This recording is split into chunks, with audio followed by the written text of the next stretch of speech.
The world's biggest tournament is coming, and the official FIFA World Cup 26 try-under competition ball is here at the Goal 90 shop. Designed for the game's biggest stage, it's built for precision, speed and control.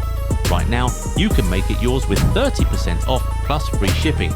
Don't just watch the World Cup, own a piece of it. Visit goal90.shop today and order now. Football's loan system is a strange thing. Clubs send their young stars away to grow, but sometimes those very players end up shining brighter than the ones who stayed.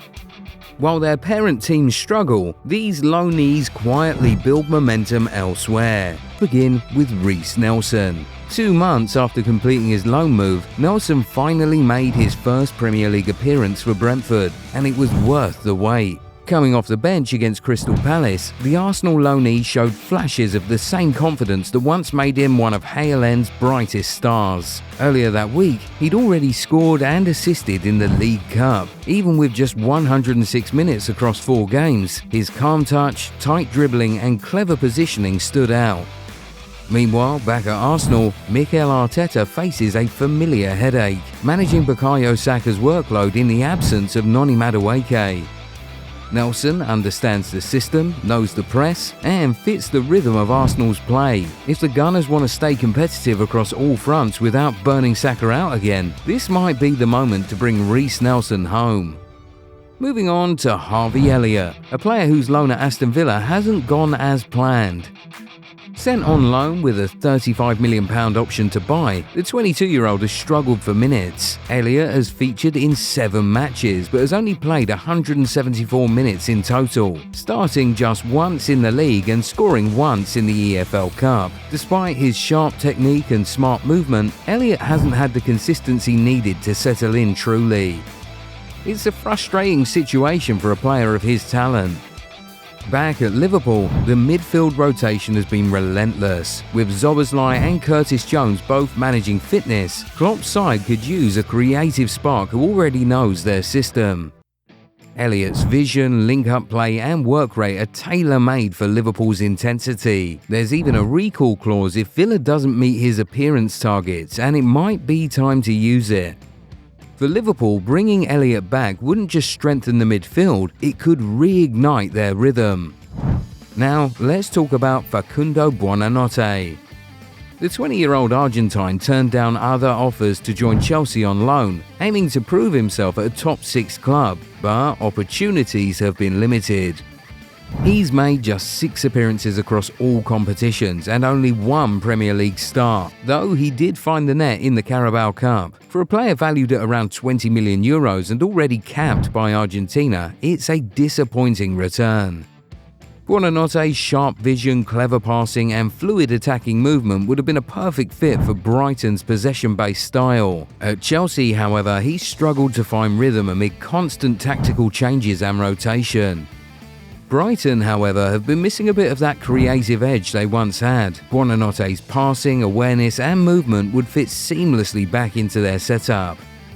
At 20, he's still raw, but he's too talented to waste away on the bench. If Brighton acts now, it could revive both his confidence and their midfield spark. Next up is Jadon Sancho. When he joined Aston Villa on deadline day, United fans hoped he'd rediscover the spark that once made him Europe's most exciting young winger. But after 6 appearances, things haven't quite clicked.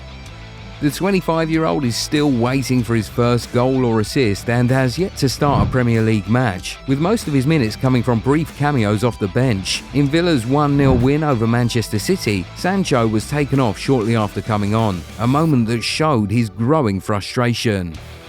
It's a tough chapter after what seemed like a revival last season at Chelsea, where he delivered 5 goals, 10 assists and lifted the Conference League trophy. Sancho still has that vision, close control and calmness on the ball that feels world-class. He reads the game beautifully, knowing exactly when to slow things down and when to burst forward. I know, it's crazy to ask Amorim to save him, but if he could get a tune out of him, it could benefit both sides. Now let's turn our attention to Claudio Echeverri. At just 19, the Argentine midfielder plays with the confidence of someone far beyond his years. Manchester City sent him on loan to Bayer Leverkusen to gain experience in one of Europe's most exciting attacking setups. So far, however, his journey has been a bit uneven. Echeverri has logged only 240 minutes across 8 matches, contributing a single assist. But even in those brief appearances, his quality is undeniable. City has also included a recall clause should he fail to feature in at least half of Leverkusen's games, and right now he is teetering on that threshold. If Guardiola's looking for fresh legs and renewed creativity, recalling Echeverri could be a masterstroke. Young, fearless and technically gifted, Echeverri is perfect for City's possession-based style and could make an immediate impact. Next up is another product of Manchester United's player Radek Vitek, a young goalkeeper quietly making a big statement. The 22-year-old Czech shot stopper, standing tall at 1.98 meters, has become a fan favourite at Bristol City, and it's easy to see why. 15 matches, 5 clean sheets and a Player of the Month award already. From a penalty save on his debut to a stunning stop against Hull City, Vitek's quick reactions and calm presence have even drawn comparisons to Peter Schmeichel. His rise has been steady, but this season feels different. He's not just learning anymore, he's leading. Back at Old Trafford, United's goalkeeping picture is still unsettled. Altay Bayindir rarely plays, and new arrival Sene Lammens has too much pressure on his shoulders. If United truly wants to rebuild around youth and hunger, Vitek deserves a real chance. Week after week, he's showing that pressure doesn't scare him, it drives him. And finally, there's Marcus Rashford. When fans first saw him in a Barcelona shirt, it felt unusual, but it didn't take long for him to make the role his own. In 12 league games, Rashford has scored 2 goals and provided 7 assists, along with 4 more goal involvements in the Champions League. Those numbers make him the top assist provider in La Liga.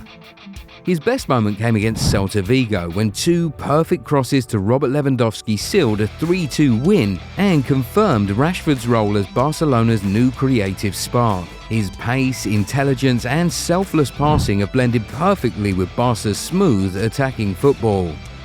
Meanwhile, back at Manchester United, the left wing is still a cause for concern. Without a consistent creator, attacks often fizzle on that side. Rashford's form in Spain proves that when he's trusted and given freedom, he delivers at the highest level.